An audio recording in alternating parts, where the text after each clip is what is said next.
श्री स्वामी समर्थ. चला तर मग आजच्या व्हिडिओमध्ये आपण वास्तुशांतीविषयी सविस्तर अशी माहिती सांगितलेली आहे. त्यामुळे व्हिडिओ कुठेही स्किप न करता शेवटपर्यंत पहा. फर्स्ट, वास्तुशांती पूजा म्हणजे काय? हिंदू त्यांच्या घरांना नशीब, पैसा, यश आणि चांगले आरोग्य देण्यासाठी वास्तुशांती पूजा समारंभ करतात. याला वास्तुपूज्य किंवा पूज्य वास्तुशांती पूजा किंवा शांती वास्तू असेही म्हणतात. वास्तू हे शास्त्र आहे जे घरावर नियंत्रण ठेवते. हे निसर्गाच्या 5 घटकांचे नियमन करते: पृथ्वी, पाणी, अग्नी, वायू आणि आकाश. आपल्या घरातील आणि सभोवतालची ऊर्जा सर्व घटकांद्वारे नियंत्रित केली जाते आणि ग्रह आणि ताऱ्यांचा प्रभाव असतो. हे घटक आपल्या जीवनात सकारात्मक ऊर्जा आणून आपल्या सभोवतालचा सुसंवाद आणि समतोल राखतात. घरात एकसंध वातावरण निर्माण करण्यासाठी आयुर्वेदिक ज्ञान किंवा जीवनाचे विज्ञान वापरणे हा या पूजेचा सराव आहे. घर हे विश्वाचे सूक्ष्म जग आहे असे मानले जाते आणि सभोवतालच्या परिसरात चांगली ऊर्जा हस्तांतरित करण्यासाठी त्यामध्ये चांगले कंपन असणे आवश्यक आहे. वास्तुशांती पूजा ही विशेष प्रसंगी केली जाते, जसे की घरगुती समारंभ किंवा नवीन व्यवसाय सुरू करताना. विधीमध्ये मंत्र्यांचा जप करणे, प्रार्थना करणे, वैदिक धर्मग्रंथांनी सांगितल्यानुसार काही विधी करणे समाविष्ट आहे. भारतातील अनेक कुटुंबे आणि व्यावसायिक त्यांच्या जीवनात नशीब आणि समृद्धी आणण्यासाठी वास्तुशांती पूजा करतात. तर आता आपण पाहूयात वास्तुशांती पूजेचे महत्त्व. वास्तुशांती पूजेची प्रथा हजारो वर्ष जुनी परंपरा आहे. वास्तू हे एक विशाल शास्त्र आहे आणि ते निसर्गातील घटक आणि विश्वातील 9 ग्रहांवर नियंत्रण ठेवते असे मानले जाते. ते आपल्या सभोवतालच्या ऊर्जेसाठी जबाबदार बनवते, ज्यामध्ये आपली घरे आणि परिसर यांचा समावेश होतो. देवतांना संतुष्ट करण्यासाठी किंवा नवीन बांधलेल्या इमारतीमध्ये किंवा घरात शांती, समृद्धी आणि सकारात्मक ऊर्जेसाठी त्यांचे आशीर्वाद मिळवण्यासाठी हा विधी केला जातो. असे मानले जाते की पूजा केल्याने बांधकाम किंवा इमारतीमध्ये उपस्थित असलेल्या कोणत्याही नकारात्मक ऊर्जा किंवा अडथळ्यांना दूर केले जाऊ शकते आणि रहिवासी शांतता आणि सुसंवादाने राहतात याची खात्री करतात. वास्तुशांती पूजेचे महत्त्व देवांचे आशीर्वाद प्राप्त करणे आणि वारा, पाणी आणि अग्नी यांसारख्या निसर्गातील घटकांना सकारात्मक ऊर्जा प्रवाह आणि संतुलनासाठी संरेखित करणे आहे. वास्तुशांती पूजा का केली पाहिजे? वास्तुशांती पूजा ही मुख्यतः गृहप्रवेश पूजेच्या आधी केली जाते, ज्यामुळे जमिनीतील ऊर्जेच्या नैसर्गिक प्रवाहातील कोणत्याही वास्तुशास्त्रातील त्रुटी आणि अपयश दुरुस्त केले जाते. या दोषांना बऱ्याचदा वास्तुदोष असे संबोधले जाते, जे निराकरण न झाल्यास रहिवाशांना कल्याणकारक नकारात्मक परिणाम करू शकतात. प्रतिकूल पर्यावरणीय आणि नैसर्गिक परिस्थिती टाळण्यासाठी वास्तुशांती करणे महत्त्वाचे आहे. तुम्ही पूजा कशी करू शकता? जेव्हा एखादा निर्णय वास्तूच्या नियमांच्या विरोधात जातो, वास्तुतत्वाच्या विरोधात जाणारी इमारत बांधणे, खोल्या आणि इमारतीची चुकीची मांडणी झाल्यावर, जुने घर खरेदी केल्यावर, घर किंवा कामाच्या ठिकाणी नूतनीकरण केल्यानंतर किंवा दशकभर एका ठिकाणी राहिल्यानंतर, दीर्घ परदेश प्रवास करून परत आल्यानंतर, नवीन निवासस्थानात शिफ्ट करताना, सतत आर्थिक संघर्ष असताना, एवढे मुद्दे असल्यावर तुम्ही वास्तुशांती करू शकता. आता पाहूयात वास्तुशांती आणि गृहप्रवेश यातील फरक. लोक अनेकदा वास्तुशांती आणि गृहप्रवेश पूजा यांना एकच समजतात, तथापि दोन्ही पूजा वेगवेगळ्या आहेत. गृहप्रवेश पूजा करण्यापूर्वी वास्तुशांती पूजा केली जाते. वास्तुशांती पूजा करण्यामागील कल्पना म्हणजे घरात असलेल्या कोणत्याही वास्तुदोषाचे निराकरण करणे. घरात सुमारे 10 वर्षे राहिल्यानंतर तुम्ही वास्तुशांती पूजा देखील करू शकता. असे केल्याने घराची आभा शुद्ध होण्यास मदत होते. घरासाठी वास्तुशांतीसाठी काय पूजा तयारी आवश्यक आहे ते पाहूयात. जेव्हा तुम्ही घरी वास्तुशांती पूजा करण्याची योजना आखता, तेव्हा तयारीचा भाग म्हणून तुम्हाला काही गोष्टींची आधीच काळजी घेणे आवश्यक आहे. ज्या ठिकाणी वास्तुशांती पूजा केली जाईल ती जागा तुम्ही स्वच्छ केल्याची खात्री करा. हवन मंडळ बनवण्यापूर्वी गंगाजल, पवित्र गंगेचे पाणी शिंपडा. घराच्या दारात अशोकाची पाने ठेवावीत. घराच्या मुख्य दारावर शुभ स्वस्तिक चिन्ह लावा. हवन मंडळाजवळ पूजा सामग्री तयार ठेवा. वास्तुशांती पूजा केल्याने काय फायदे होतात आता आपण पाहूयात. वास्तुशांती पूजनाचे फायदे अमर्याद आहेत आणि त्याचा उपयोग घराला निरोगी, सुसंवादी आणि संतुलित स्थान बनवण्यासाठी हा केला जाऊ शकतो. आता वास्तुशांती पूजेने पैशाचा प्रवाह सुधारू शकतो. वाईट नशीब दूर करा आणि नशीब आणा, हे त्याचे फायदे आहेत. घर वनस्पती, प्राणी आणि मानव यांची जीवनशक्ती वाढवते. कुटुंबात सुरक्षितता आणि शांती आणि कल्याणाची भावना आणते. घरातील नैसर्गिक आग, हवा, पाणी आणि मातीचे घटक संतुलित करतात. नैसर्गिकरित्या अनुकूल हवामान परिस्थिती सुनिश्चित करते.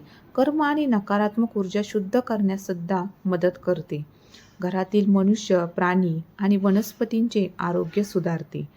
घराची स्पंदने वाढवते. ते ध्यानासाठी एक चांगले ठिकाण बनवते. कुटुंबात समृद्धी आणि समृद्धी आणते. त्याची आर्थिक स्थिरता वाढते. आध्यात्मिक वाढ आणि आत्मशोधामध्ये हे सगळं मदत करते. जीवनातील यशाचे नवे मार्गच उघडतात. यामुळे वास्तुशांती ही केली पाहिजे. तर वास्तुशांती पूजा कशी करावी, घरासाठी वास्तुशांती पूजा कशी करावी याबद्दल चरण दर चरण मार्गदर्शक येथे आहे. पूजा कक्ष तयार करा. पूजा कक्ष स्वच्छ करा आणि विधीसाठी सेट करा. गणपती आणि इतर देवतांचे चित्र, फुले, अगरबत्ती आणि दिवा लावा. पुजाऱ्याला आमंत्रित करा. वास्तुशास्त्र आणि हिंदू विधींचे ज्ञान असलेल्या हिंदू पुजाऱ्याला पूजा करण्यासाठी आमंत्रित करा. प्रार्थना करा. भगवान गणेशाला प्रार्थना करा. त्यांचे आशीर्वाद आणि मार्गदर्शन मागवा. देवांना फुले व इतर नैवेद्य अर्पण करा. मंत्रांचे पठण करा.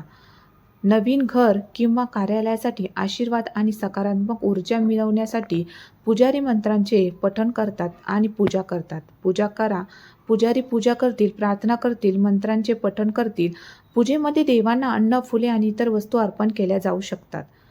नंतर पूजेची सांगता करा. उपस्थितांना प्रसाद, पवित्र अन्न अर्पण वाटून आणि त्यांच्या आशीर्वादासाठी देवांचे आभार मानून पूजा समाप्त करा. हवन करा. वास्तुशांती पूजेदरम्यान तुम्ही हवन किंवा पवित्र अग्नी समारंभ देखील करू शकता. यात मंत्रपठण करताना तूप, औषधी वनस्पती आणि इतर साहित्य अग्नीत अर्पण केले जाते. हे लक्षात ठेवणे महत्त्वाचे आहे की वास्तुशांती पूजेची विशिष्ट टप्पे आणि तपशील परंपरा आणि पूजा करणाऱ्या पुजाऱ्यानुसार बदलू शकतात. तुमच्या विशिष्ट गरजांसाठी पूजा कशी करावी याबद्दल मार्गदर्शनासाठी जाणकार हिंदू पुजाऱ्याचा सल्ला घेणे चांगले. वास्तुशांती पूजेसाठी काय साहित्य लागतं? घरी वास्तुशांती पूजेसाठी आवश्यक असलेल्या सर्व साहित्यांची सविस्तर यादी मी या व्हिडिओमधून सांगितलेली आहे. त्यासाठी फर्स्ट कुलदेवता, पर्यायी मूर्ती, एक मूर्ती पाहिजे. त्यानंतर चंदनाची पेस्ट 40 ग्रॅम, गंगाजल तुमच्या गरजेनुसार तुम्ही घेऊ शकता, अगरबत्ती किंवा धूप काड्या किंवा हळद, फुलांची विविधता, गरजेनुसार तुम्ही फुले पण आणू शकता. नारळ 2, सुपारी 3, सुपारीचे पाने 30, सुपारी पण 30 आणि सुपारीचे पाने पण 30. त्यानंतर तेलाचे दिवे, तांब्याची प्लेट 4 लहान आणि मोठे दोन्ही, धातूचे कटोरे 4, पाणी कलशा 2, फळे तुम्ही तुमच्या गरजेनुसार आणू शकता. भात 250 ग्रॅम, साखर गरजेनुसार, तूप गरजेनुसार आणि दूध पण तुम्ही गरजेनुसार घेऊ शकता. मध गरजेनुसार, दही गरजेनुसार. हे सर्व साहित्य तुम्हाला याच्यातून समजले असेल तर ठीक, नाही तर तुम्ही तुमच्या पुजाऱ्याला देखील विचारू शकता. वास्तुशांती पूजा विधी कशी करावी? वास्तुशांती पूजा करण्यासाठी खालील पायऱ्या किंवा विधी दिल्या आहेत. वास्तुशांती पूजा करताना नेहमी खात्री करा की हवनाला तुमचा नैवेद्य पूर्ण समर्पण आणि भक्तीने दिला पाहिजे. ही सामान्य विधी आहे. वेगवेगळ्या रीतिरिवाजामध्ये काही अतिरिक्त पायऱ्या पाळल्या जाऊ शकतात. त्यांचा स्वतंत्रपणे संदर्भ घ्यावा लागेल. प्रवेशद्वारावर तोरण ठेवा. शुभ वृक्ष लावा किंवा लावा. पुजारी मंत्र म्हणत असताना संकल्प करा. संकल्पादरम्यान कुटुंब प्रमुखांनी धरती मातेला धान्य, तांदूळ, फुले आणि पाकळ्या अर्पण कराव्यात. भूमी अभिषेचन प्रक्रिया चालू असताना आंब्याच्या पानांचा वापर करून गंगाजल शिंपडा. पूजा पूर्ण झाल्यानंतर एक खड्डा खणून त्यात हवन करताना वापरलेल्या वस्तू ठेवा आणि त्यावर व्यवस्थित झाकण लावा. त्यामुळे तुमच्या घरात त्रास निर्माण करणाऱ्या समस्या दूर होण्यास मदत होते. चला तर मग आता पाहूयात पूजेनंतर काय करावे किंवा काय करू नये. वास्तुशांती पूजा झाल्यानंतर अनेकांना काम संपले असे वाटते, पण पूजानंतर काही छोट्या गोष्टी देखील महत्त्वाच्या असतात. त्यामुळे घरात सकारात्मक ऊर्जा टिकून राहण्यास मदत होते. तुम्हाला काहीही मोठे करण्याची गरज नाही, फक्त काही सोप्या सवयी पाळा. वास्तुशांतीनंतर पूजानंतर करायच्या गोष्टी. घर स्वच्छ ठेवा. विशेषतः पूजास्थळाजवळ शक्य असल्यास सकाळी किंवा संध्याकाळी दिवा लावा. मुख्य दरवाजाचा परिसर हा स्वच्छ ठेवा. तेथे बूट किंवा रद्दी टाकू नका. काही दिवस घरात शांत राहण्याचा प्रयत्न करा. दिवसातून एकदा लहान प्रार्थना किंवा नाम म्हणा. घराचा वापर सामान्यपणे करा. जास्त दिवस ते कुलूप लावून नका. या गोष्टी घरात चांगली ऊर्जा हळूहळू स्थिरावण्यास मदत करतात. आता पाहूयात पूजानंतर कोणत्या गोष्टी टाळल्या पाहिजेत. घरी भांडणे किंवा ओरडणे टाळा. काही दिवस खूप मोठ्या आवाजात संगीत वाजवू नका. घरात नकारात्मक चर्चा किंवा वाईट शब्द हे टाळले पाहिजे. पूजा झाल्यानंतर लगेच भिंती फोडू नका किंवा खोदकाम करू नका. पूजा राख किंवा फुले इकडे तिकडे फेकू नका. जर पुजारी हवन, राख किंवा पूजा साहित्याबद्दल काही सांगत असतील तर ते योग्यरित्या पाळा. या छोट्या छोट्या गोष्टी केल्याने घरात शांती टिकून राहण्यास मदत होते. वास्तुशांती पूजेनंतर कुटुंबाला बरे आणि अधिक सकारात्मक वाटण्यास मदत होते. अशा प्रकारे आपण वास्तुशांतीविषयी थोडक्यात माहिती अशी जाणून घेतलेली आहे. श्री स्वामी समर्थ.